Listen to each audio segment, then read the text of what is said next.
The Honorable Justices of the Supreme Court of the State of Iowa.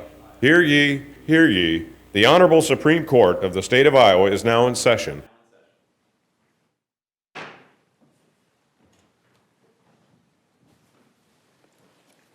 Thank you, everyone. Please be seated.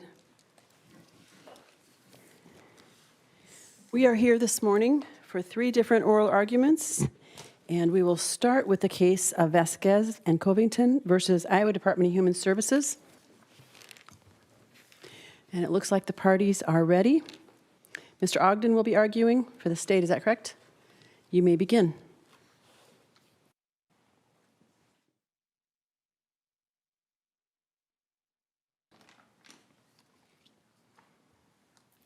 May it please the court. The fundamental question that is at the heart of most of the issues in this case is a simple one, and it is who decides? Who decides what the scope of the protections and the remedies under the Iowa Civil Rights Act is? Who decides the scope of authority for the district court on judicial review in a 17A proceeding? And who decides whether fee shifting is available under the Civil Rights Act or the Equal Access to Justice Act? The answer to that question ultimately, or the answer to all of those questions ultimately, is the legislature. The department's appeal in this case is focused on the district court's decision on judicial review to declare an amendment to the Iowa Civil Rights Act unconstitutional. Let me kind of try and cut to the chase on what's maybe bothering me a little bit about the case. Well, other than attorney's fees, why isn't it moot if the state is now agreeing that it's going to pay for the gender-affirming surgeries? Well, Your Honor, I'm not sure I understand exactly what your question is referring to as moot, but the district court's decision that the amendment to the Iowa Civil Rights Act, I mean, that's a statute passed by the legislature, is declared unconstitutional. I think it could, A district court decision that is not binding on anybody else, is it? Well, It's binding on the state as to those parties. Who else is it binding on? well, I don't know that it's binding on anybody else necessarily, but I think that, I mean, the department could initiate another rulemaking, come up with a different rule, maybe that has different, reasoning or parameters and advisory opinion. I mean, right now there are 2 petitioners. The state's agreed to fund the cost of the surgery they want. Isn't it game over on the state's appeal? Well, no, I don't think so, because again, the state is defending the constitutionality of a statute passed by the legislature. The district court declared unconstitutional. We certainly think that the district court should not have even reached that question once it declared the rule unconstitutional. We also think that the district court didn't have authority to reach that question under 17A 19. Exceptions to the mootness doctrine, of course. What happens to the next people that request gender-affirming surgery? The department obviously is going to abide by the decision of the district court. As Justice Mansfield points out, it's binding on us, and so the rule that the district court declared unconstitutional, we intend to abide by that ruling. You kind of put us in a pickle. You're saying, hey, by the way, we're going to pay for it, but we want you to tell us we have to pay for it or don't have to pay for it. Aren't you asking us to do the heavy lifting? No, I don't think so, Your Honor. I think that, our position in this case is focused on the legislature's ability to define the scope of the Civil Rights Act. With respect to the Medicaid rule, that the district court has already decided that, and as you know, we're not appealing that decision. Give the fact that you guys said uncle. You said we're going to pay for it. I don't know that I would characterize it as us saying uncle. We certainly argued in the district court that the rule was constitutional, and, you know, I mean, the petitioners have said several times that the state concedes it's unconstitutional. I don't think that's accurate. You know, we made our arguments, we stand by them, the district court disagreed. By the scope of, I don't want to call it a concession, maybe that's the wrong word. So there are two kind of issues at the district court. One is whether or not the rule itself was constitutional and would allow the state to not pay for this surgical procedures. The second ruling was that the amendment to 216.7.3, if I have the numbers right, I'm not sure that I do, that was also unconstitutional. And for the purposes of this appeal, the state is still seeking reversal of that second ruling on the Iowa Civil Rights Act. Is that correct? So that is the legal issue that still is at play in this case. Okay, thank you. A petition for judicial review of, is it a contested case? Is that how it started out? So if it's a contested case, how would the district court be able to issue a ruling that has any impact on anyone other than the parties before it? I mean, it might be a well-reasoned ruling that other courts choose to follow, but how would it have an impact on anyone who isn't presently before it? 17A, 1910A allows the district court to reverse an agency decision where the agency decision was based on an unconstitutional statute. And so the district court, you know, decided, we think incorrectly, that the amendment was unconstitutional, and therefore provided a basis to reverse the agency decision independently of the unconstitutionality of the rule itself. So that's a legal determination, and I think I wrote in the plurality opinion in Planned Parenthood last spring, and it's hard to figure out who was voting for what, but I think I had a majority on this point that, you know, on those kinds of legal determinations like that, we don't apply collateral estoppel against the state. The state has the ability to go back and re-argue that legal issue in a different contested case.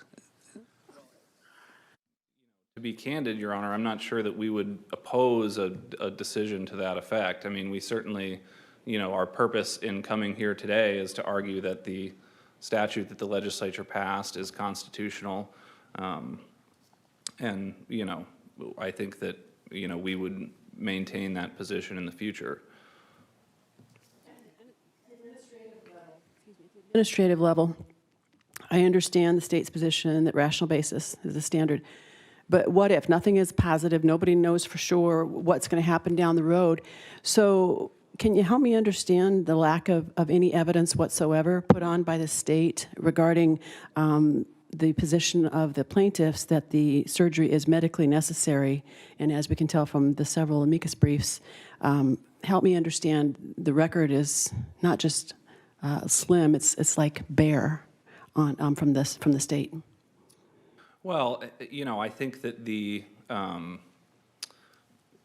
you know, in the administrative proceeding, you have a rule that essentially dictates the outcome, you know, and the MCO, you know, is you know, sort of starts that process out. And, I mean, I don't know that.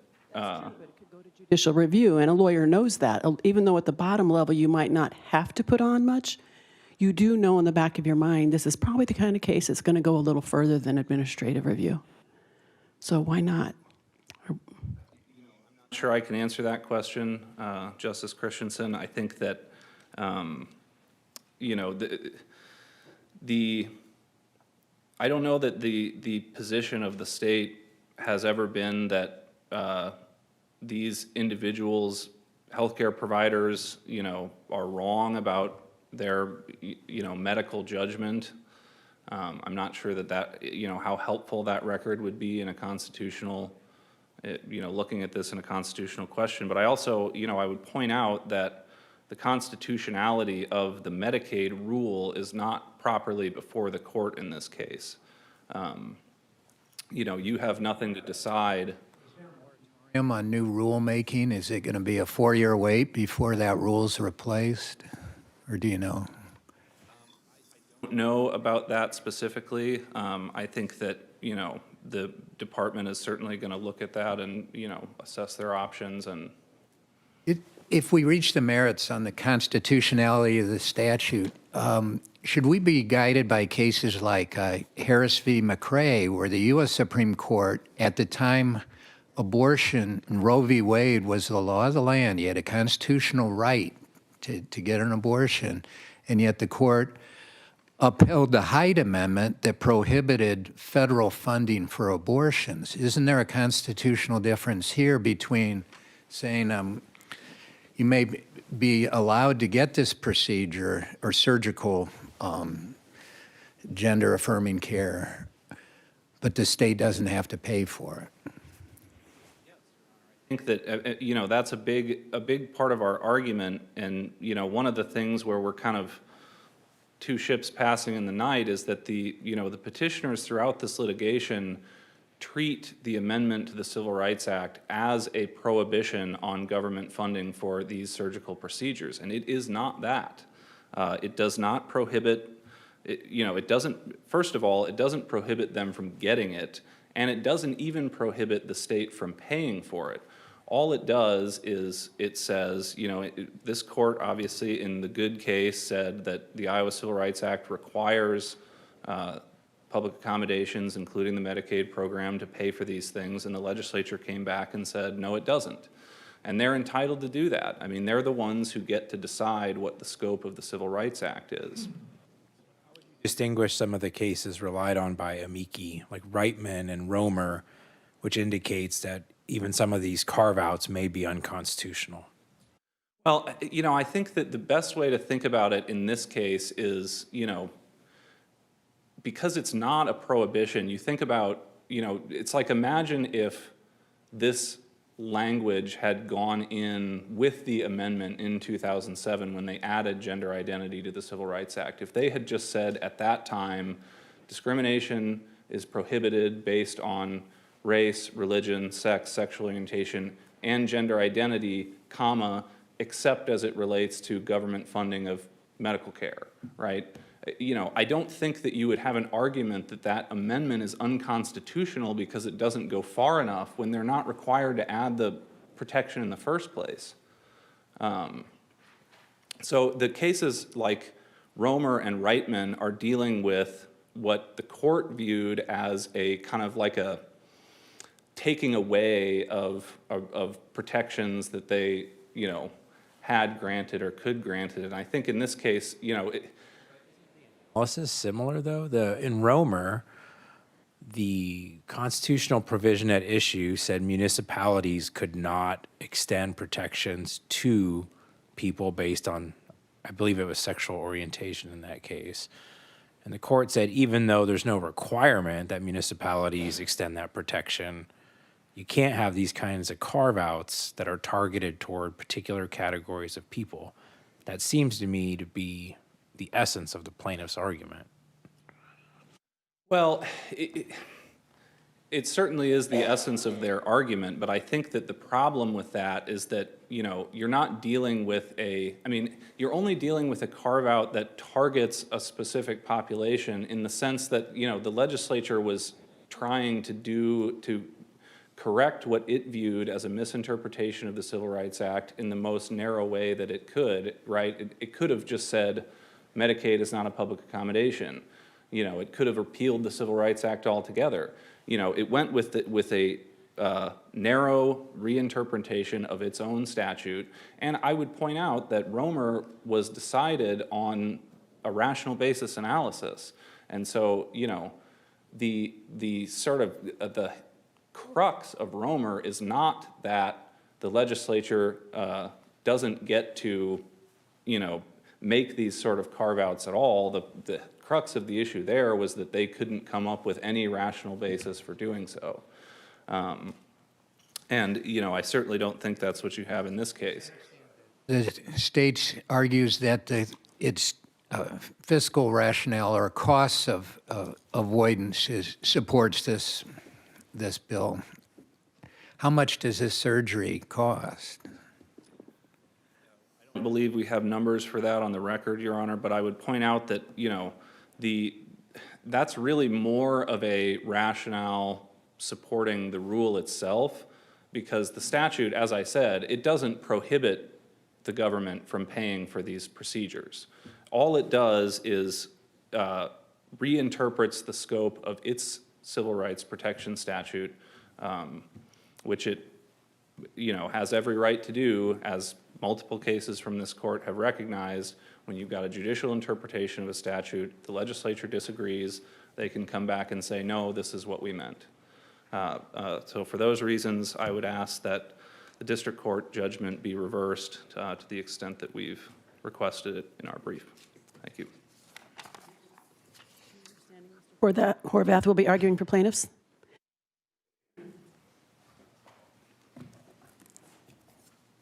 Good morning, Your Honors. Seth Horvath for the plaintiffs and the appellees and the cross appellants. May it please the court. I'm here this morning with my co-counsel, Rebuttal Austin of the ACLU of Iowa, and Ms. Covington, one of our clients, is also in the gallery today.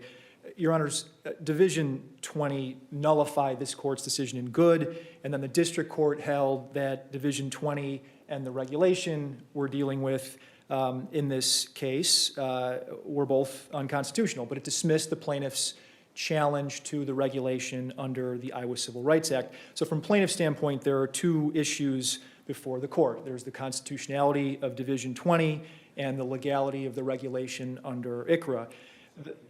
The mootness question that has been asked several times. The state's decision not to challenge the constitutionality of the regulation before this court doesn't remove the need to address the constitutionality of Division 20, because the whole point of challenging Division 20 was to allow the plaintiffs to assert claims under the Iowa Civil Rights Act, which Division 20 amended. And the reason those claims aren't moot, and the reason by extension the constitutional challenge to Division 20 isn't moot, is that there is fee shifting available under the Iowa Civil Rights Act, which Actual controversy here because your request for fees is in part contingent on the legality of, or the constitutionality of the ICRA amendment. That's correct. Okay. from the court's decision in the Vrew case, which the court recently decided and clarified that the fee shifting keeps that in play. I'm just thinking out loud. Let's say hypothetically, and it's all, everything of course is hypothetical here. Hypothetically, if we said your claim does not arise under the Iowa Civil Rights Act, A, and B, you're not entitled to fees under 17A because the role of DHHS was primarily adjudicative. Can't we just say we're done? If the court were to decide, as Your Honor described, which is to say the ICRA claims aren't valid, there's still a basis to reach the constitutionality of Division 20 standing alone, because that law has a discriminatory classification on its face, and it also, importantly, reinstates, based on its language, the regulation. The regulation's still on the books, so to speak. The constitutional avoidance doctrine counsels us, for purposes of separation of powers, to avoid reaching issues that would negate a legislative statute if we don't have to.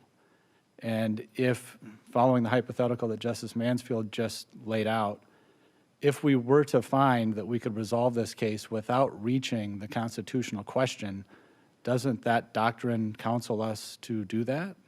With regard to constitutional avoidance, which the court applied in good, it is a discretionary doctrine, and the court has the ability to decide whether to apply it or not. In good, a good example, there were two related bases for challenging the exact same law, the regulation, and the court decided to rule on the regulation based on the Iowa Civil Rights Act and not rule on the constitutional question. In this instance, Division 20 is only being challenged on one basis, and that basis is the constitutional challenge under the Iowa Equal Protection Clause. I'm hearing you right, is constitutional avoidance isn't applicable here because the sole challenge that you're making is to the constitutionality of the Iowa Civil Rights Act, correct? That is correct. Okay. The Iowa Civil Rights Act, or asserting an Iowa Civil Rights Act claim through challenging the constitutionality of the division. And so the court has the discretion here to not apply constitutional avoidance under the circumstances here, which are different from the circumstances that were at issue in Good. You address this issue for me, and this is what I'm struggling with your argument. I think the state is correct in saying there doesn't have to be an Iowa Civil Rights Act at all. Do you agree with that? Well, I think I agree with it to a certain extent, Your Honor. I don't think you can ignore the historical fact that there is an Iowa Civil Rights Act, and now that there is one. Discretion, there does not have to be one, correct? About from the beginning of time forward, if none were enacted, the state would not have to enact an Iowa Civil Rights Act. 2006 or 7, sexual orientation and gender identity were not protected classes under the Iowa Civil Rights Act, correct? So why can't the state, if they have the authority to abolish or repeal the entire act, why can't they define the scope of its application?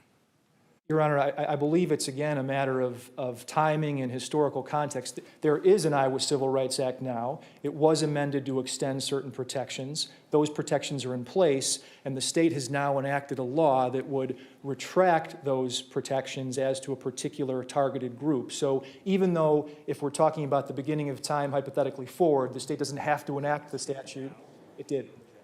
As a protected class? If the question is, could it repeal it in the context of the Iowa Civil Rights Act, Your Honor, I think there'd be similar considerations at play. That classification has been put into place. Can the Iowa legislature repeal a protected class under the Iowa Civil Rights Act? I believe it depends on the manner in which the Iowa legislature goes about the repeal. And if it were to solely target repealing one single class for reasons that were targeted at that class, that would be problematic under the Windsor and Moreno and Romer decisions of the U.S. Supreme Court. Because if there's evidence that a single disadvantaged class is being targeted, then there are limitations on the ability of a state legislature to withdraw protections for, or to prohibit additional protections in favor of that class. So I think it's that line of case law, Your Honor, that addresses the point that you've been inquiring about and the limitations that do in fact apply to a state legislature's ability to modify civil rights protections under state civil rights law. Dependent on some sort of subjective motivation on. So let's say, for example, the legislature said, we conclude that there's no reason to include sex in the Iowa Civil Rights Act anymore, that based on its findings, there's equality in work and et cetera, et cetera. And it seems like they were motivated for good reasons. Are you saying that we need to make some sort of subjective determination on why a particular law was or was not repealed? I don't think a subjective determination is required when the class that's being modified in the law is one that's recognized as enjoying protections under the Constitution. So to take the example of sex, the Iowa Constitution, as does the U.S. Constitution, recognizes that sex is a protected characteristic. And so if modifications are being done to a state civil rights statute with respect to sex, the constitutional provisions that govern that characteristic have to be taken into account and act as a limitation on the ability to make those types of modifications. And the same, we believe, would be true in the instance of gender identity-related restrictions, which are protected under the Iowa Civil Rights Act, but are no longer protected in the context of Medicaid coverage because of Division 20, which is why we're asking the court to address Division 20 and to affirm the district court's ruling that Division 20 was unconstitutional so that those Civil Rights Act protections can be restored with respect to Supreme Court held that it's constitutionally required to pay for surgery to remove healthy tissue in order to provide gender-affirming care. Aware of any other state Supreme Court decisions where this matter has been determined. There are some federal decisions that are cited in our briefs, one of which is Wisconsin District Court decision in Flack, where a similar challenge was at play. And the key to the decision is that the treatment in question is medically necessary treatment in the eyes of the medical providers who prescribed the treatment. And so the problem with the prohibition here, the regulation that's reinstated by statute, is it prohibits gender-affirming surgical care to be covered by Medicaid when it's been shown to be medically necessary. That's the key. Hypothetical. Number of years ago, I had a prostatectomy, so procedure only men go through, and unfortunately, a lot of men go through it. I had the robotics surgery, which was the state of the art at the time, as far as I know. Could the legislature constitutionally say that Medicaid is not going to pay for the robotics surgery for prostate cancer? Your Honor, with respect to the question of a prostatectomy, to the extent that that surgery isn't one that has some type of utility for those other than males, and to the extent that surgery doesn't play into gender-affirming surgery, I do think there's some discretion on the part of the legislature to decide what Medicaid covers and to make certain restrictions on what Medicaid covers. But interestingly, in this particular instance, rather than enacting a broad restriction that would have limited Medicaid coverage or Civil Rights Act coverage for a broad scope of procedures that would include things like prostatectomies, the legislature decided to target a particular type of procedure that's only one that's needed by transgender people who are seeking to have surgical treatment for gender dysphoria. So I think Your Honor's example in a way illustrates the narrow nature of the prohibition that occurred here. Rather than enacting a Medicaid coverage limitation under the Civil Rights Act that applied to a broad scope of procedures that would be covered by Iowa Medicaid, the state, through Division 20, targeted a very narrow subset that's only applicable to a very narrow group. The state's position that this is a little bit of ships in the night because the Iowa Civil Rights Act amendment doesn't actually prohibit the state from providing funding for any procedure. All it says is that the Iowa Civil Rights Act shall not be construed to require funding, and those seem like very different propositions. Your Honor, I think the problem with the state's reading of Division 20 is that it neglects to account for the continuing existence of the regulation that Division 20 reinstates. Even though Division 20 doesn't contain prohibitory language, it has to be read in conjunction with the regulation.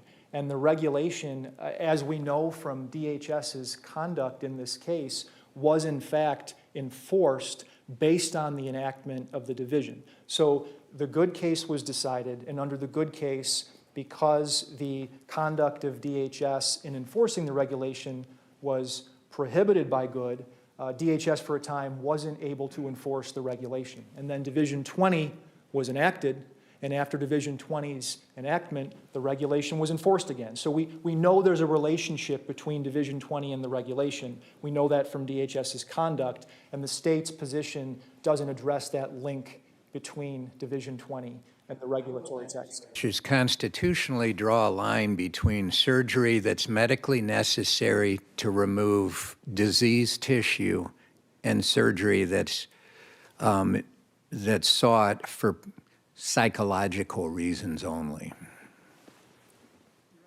That's an issue that was addressed in the good case, and one of the issues in the good case and in the court's opinion was the psychological purposes exclusion that was part of the regulation. And so the state can enact exclusions for surgeries that involve a psychological purpose, but it can't do that in a way that allows a particular type of surgery to be had by someone who is non-transgender for medically necessary reasons but at the same time, bar that type of surgery for someone who is transgender and also needs the surgery. So the exclusions are permissible, but the manner in which the exclusions apply to a particular group has to be carefully analyzed.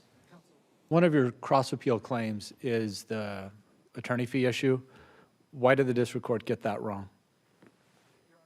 On the attorney's fee issue, there were two errors that the district court committed. The first was that it didn't allow fee shifting under the Iowa Civil Rights Act, but it didn't allow fee shifting because it didn't even reach that question. It said that the Iowa Civil Rights Act claims had to be administratively exhausted and said that they weren't, and we've argued that that was erroneous under this court's decisions in Hollenrake and in Chiavetta. And with respect to the claims under the Equal Access to Justice Act, the court found erroneously that the Department of Human Services conduct in this case was primarily adjudicative, even though DHS didn't actually resolve any of the issues that were put before it. And it also found that Iowa Medicaid is, again, erroneously a monetary benefit, even though medical services aren't monetary in nature. They're non-fungible, they're non-discretionary. So one issue wasn't reached, and the other issues were erroneously decided under the Equal Access to Justice Act, and we would ask the court to reverse the fee-shifting determinations. Your Honors, I see that I'm out of time. We would ask that the court affirm the district court's ruling that Division 20 and the regulation violate equal protection, reverse the district court's dismissal of plaintiffs' Iowa Civil Rights Act claims, and reverse the district court's denial of plaintiffs' requests for attorney's fees. Thank you, Your Honors.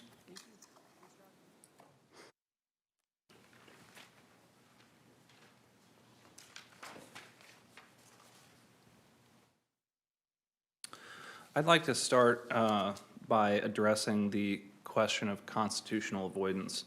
It's a very important question, and I just want to point out that based on the department's position, you could reverse the district court's decision without addressing the merits of the constitutionality of Division 20 because it was... Looking at that statute at all was outside of the district court's authority under 17A19 because the agency's decision that it was challenging was not based on that amendment. Counsel, hypothetically, what would be a case for a litigant to challenge the amendment? It's a good question, Your Honor. I think, obviously, as I'm sure this court is aware, these petitioners did file a original civil action challenging this amendment that was held by the Court of Appeals to be not ripe. I think, basically the reasoning there is the Iowa Civil Rights Act is a remedial statute.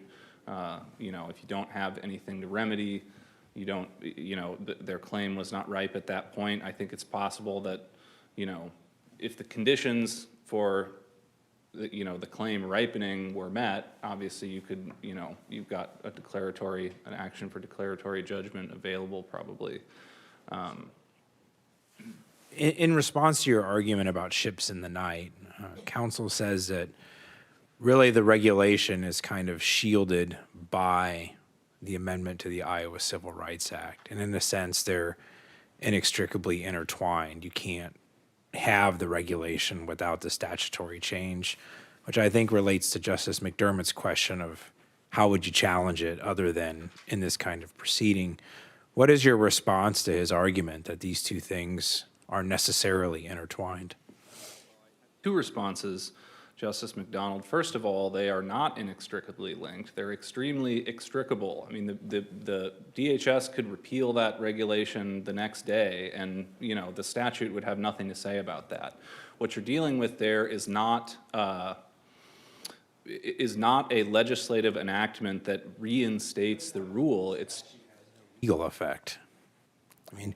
true. I mean, If the statute only relates to the provision of Medicaid services and the department decides that they're going to go ahead and pay for it, then there's no issue. The statute only becomes an issue when this regulation is passed and when the state decides it's going to enforce it. I mean, you could look at it that way, but there are other carve-outs for Civil Rights Act protection that, they don't become you know, they don't lack legal effect just because nobody is taking advantage of them, right? I mean, you know, there are exceptions, for example, for, you know, religious groups and, you know, they're hiring their ministers and stuff like that. And it's not as if that, you know, definition of the scope of the act has no legal effect just because no religious groups happen to be excluding any of the protected. Absence of the amendment, Good says that the regulation is impermissible, correct? So now that you're enforcing the regulation, doesn't that necessarily entail resolving the question of whether or not the amendment is lawful? In a 17A judicial review, no, because in the agency decision that's actually being challenged here, you have the department relying on the Medical Assistance Act and its own Medicaid rules. It's not relying on an amendment to the Civil Rights Act. What you have is The Civil Rights Act amendment, the agency ruling? the petitioners raised that claim, and the district and the agency said, you know, we don't have any jurisdiction to resolve this claim. But you know, it was. Up for a constitutional claim down the road, didn't they? Well, they may have tried that, but it's not, you know, the question is not whether it was properly preserved. The question is whether the statute that governs the judicial review proceeding permits that claim to be ruled on in judicial review, and it's our position that it doesn't. He's getting at it. I'd like to have you elaborate on that a little more. You're asking us to treat that regulation as if we were still in good time. I mean, the only thing that changed was the statute, right? That's right. Look at the statute. Because the agency decision was not based on the statute. So what you have, Madam Chief Justice, if I may briefly finish my answer. My question. What you have are two separate contested cases in the agency, two separate versions of the Iowa Civil Rights Act. In one case, the Iowa Civil Rights Act barred the application of the rule, and now we've got a new Civil Rights Act, we've got a new agency contested case. The Civil Rights Act does not bar the enforcement of the rule, so the agency just goes based on its rules, not the statute. Thank you.